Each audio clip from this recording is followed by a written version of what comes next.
and welcome to this episode of the Next Step Podcast. I'm your host, Allison Lee Simmons, and I'm so excited because this is like a special episode, y'all.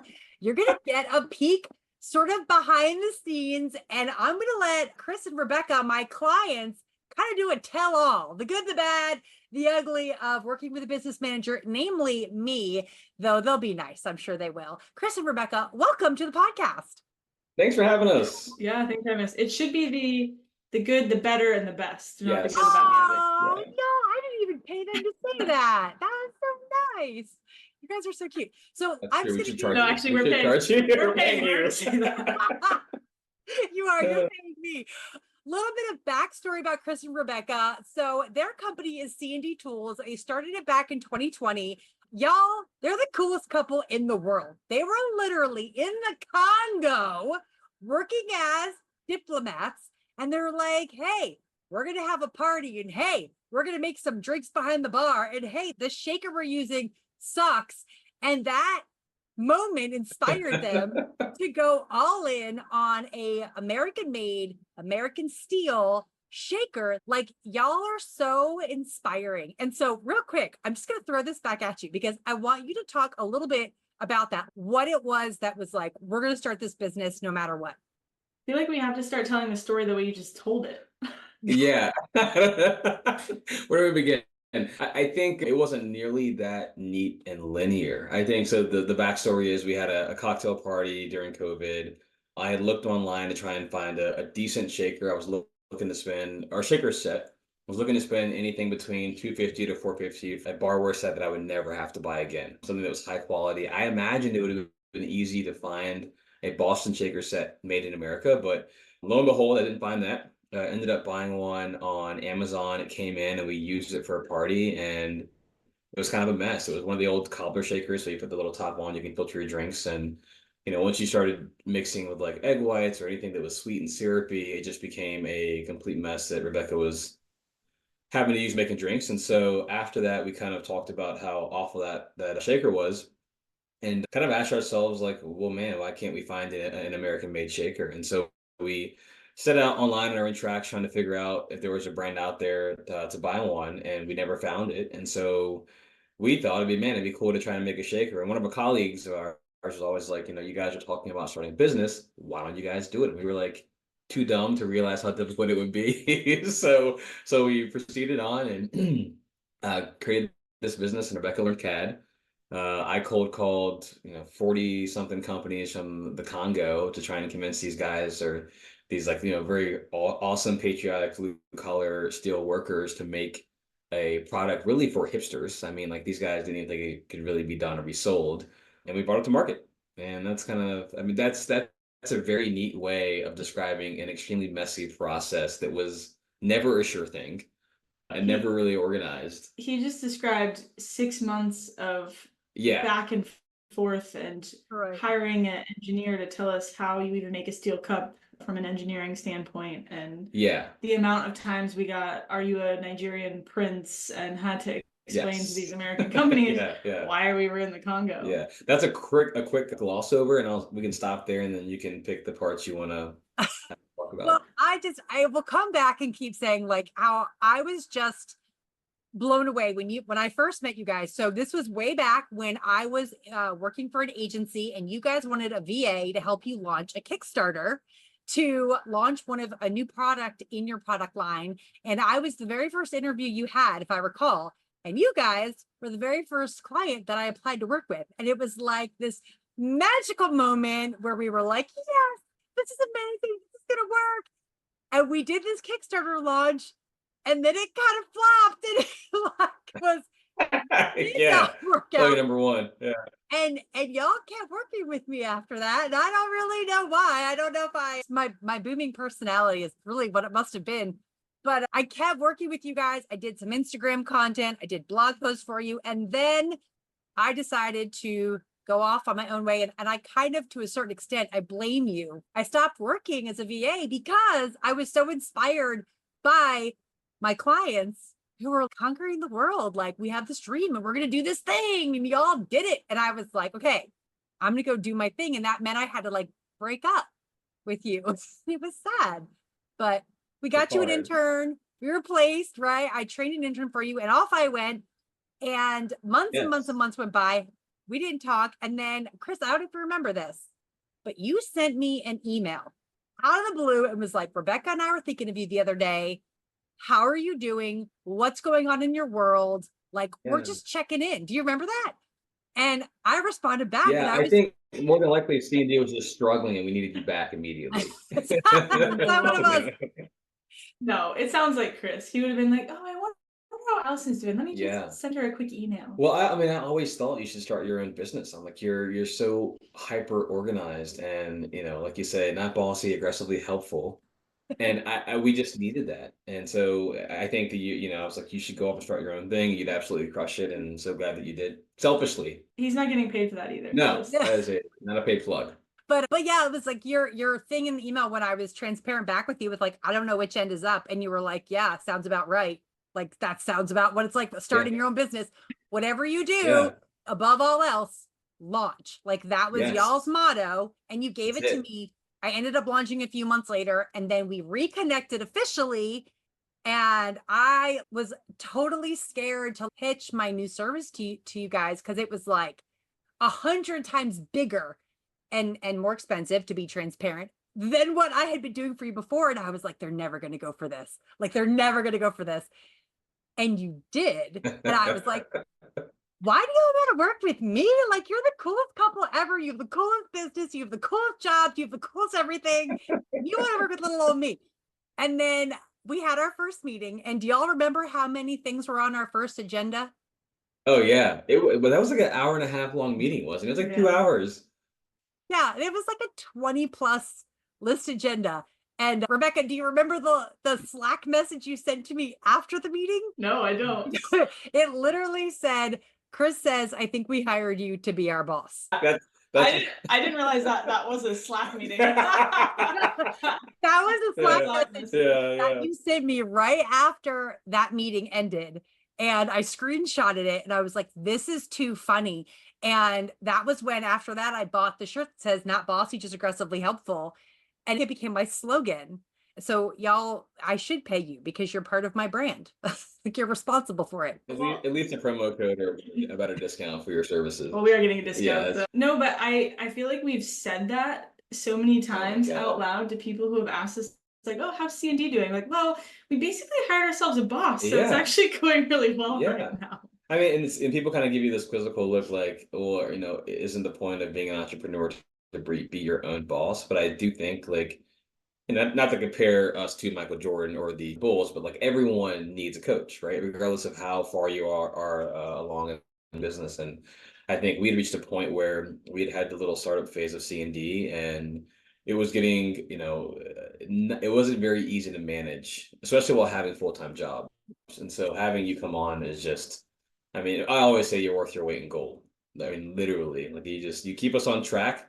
You know, you deal with me, who, I mean, obviously scatterbrained and will chase a leaf down the road in a heartbeat, and you can kind of give me my task and point me in the right direction and remind us of what's going on. But Rebecca and I think yesterday, I was talking about the analogy of like you being NASA space control, and Rebecca and I are just like sitting in a rocket on a launch platform, and I'm over here just like doodling away, like, you know, Rebecca's like trying to hit buttons, and we're just waiting for someone to tell us like, hey, you need to go up in this direction and do this and make sure that like systems are ready to go. I think you're our little guide that helps us because we need it.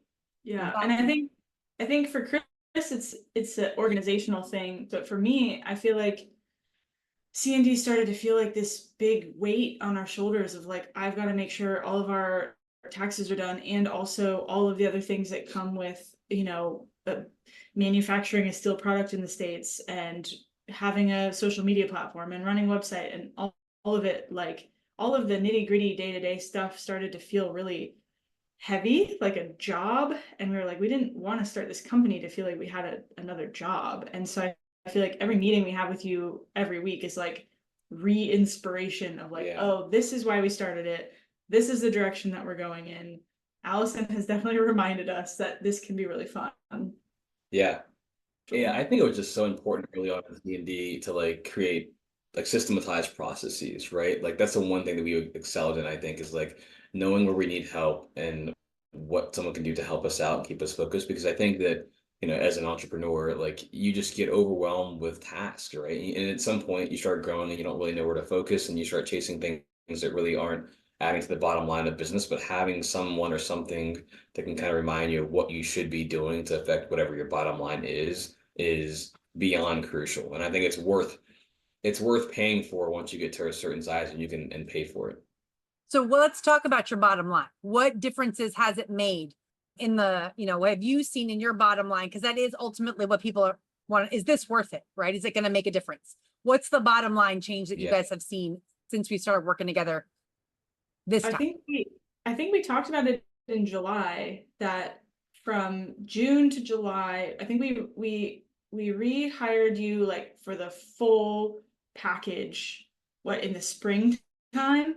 And so when I pulled the numbers up for July, it was 90 something percent month over month in increased revenue, and something like 34% from the same period the previous year. So from like a numbers perspective, absolutely. And then just a couple weeks ago, maybe last week, we're looking at our bank account and realize we actually have more money in our bank account than our business loan for probably the first time ever. So, I think, not to detract from like what we have done, and we launched a paring knife and that went really well, but I think we would not have been able to do that in such a methodical, strategic way that wound up bringing us into the black pretty much immediately after the launch, if it weren't for you. Yeah, I agree with that. I'm not sure we'd be as far along as we are in the black if we didn't have you. I mean, it might have come in the future, a couple months from now, but I think you definitely were the accelerant to that.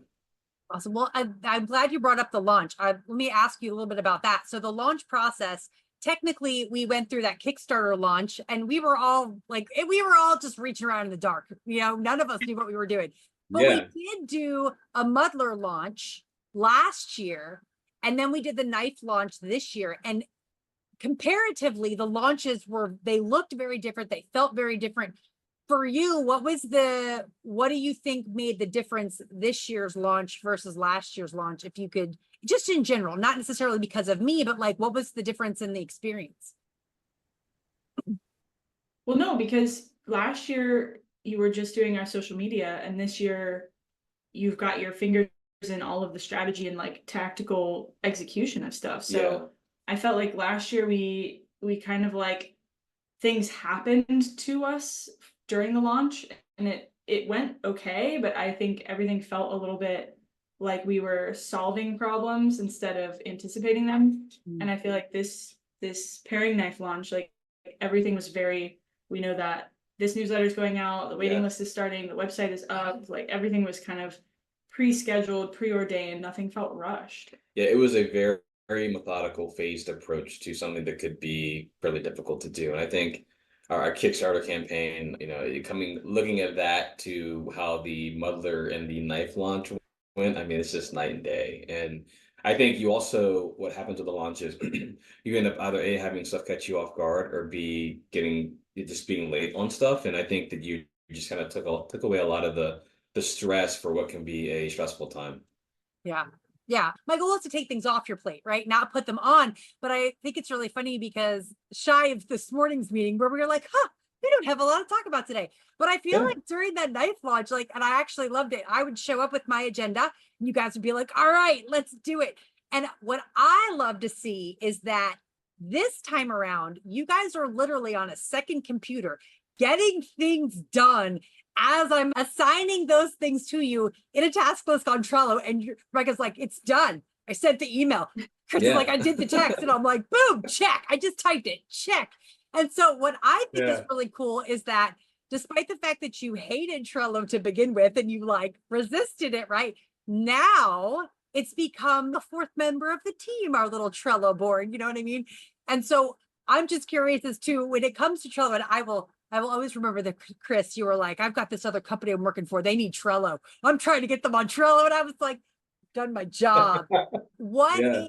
So not just working with me, but me putting you on Trello, what has that done for you in terms of organization and getting things done? Well, I'll say, just take a step back. You force-fed us Trello, and we reluctantly accepted it. And that was after months and months of taking it to the face. And then actually, after a while, it was like Stockholm syndrome, where I'm like, maybe this is actually where I want to be, and we like it. To compare Trello to what we were doing before Trello, I think we had sticky notes on both of our computers with various to-do lists.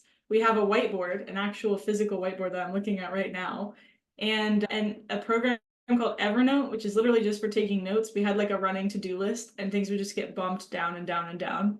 So I feel like having everything in one place and the way that Trello allows you to categorize things has just made it like way clearer what to prioritize. Yeah, it keeps us on track, and you just can't. I mean, the ability to assign tasks to get done, and then the notifications we get is like, hey, this still needs to have action, or we can work on this later. It's been great. Yeah. I guess the last question that I'll wrap up with, what has been the most surprising benefit of having a business manager that you weren't expecting? So obviously you knew that you needed to get more organized and all the things you wanted to also increase your bottom line. So that's all like expected things. But what maybe was sort of unexpected as a benefit that you're like, oh my gosh? I was just going to say, like, the bottom line, like to see our bank account and to see the number of sales and to go into Shopify and see that line go in the direction that you want it to go in. We saw that. I think we're at the kitchen table. We're like, oh my God, like the process is working. Because you don't feel that way. Or you have these peaks and valleys, and you have the days where like, man, we haven't had sales in a while. This isn't working. But when you go back and look at something over the course of 3 months or 6 months or 9 months, and it's like, well, the numbers don't lie and speak for themselves, and I think that was the most, not that we didn't have faith in you coming in and helping us get to where we needed to be, but being able to see like a almost tangible result almost immediately was kind of shocking. Yeah, you said that a bottom line change would be expected, but I think hiring somebody for the first time, not that we were hiring you for the first time, but you were our first like real money spent on another human being, and to see that reflected in our bottom line almost immediately was definitely not something expected. Hoped for maybe, but not expected. But I can think of two. The inspirational piece was definitely not expected for me. Like the way that you have kind of like put faith back in our belief in C&D has been really meaningful for me. And now I can't think of what the second one is because you went first. Sorry.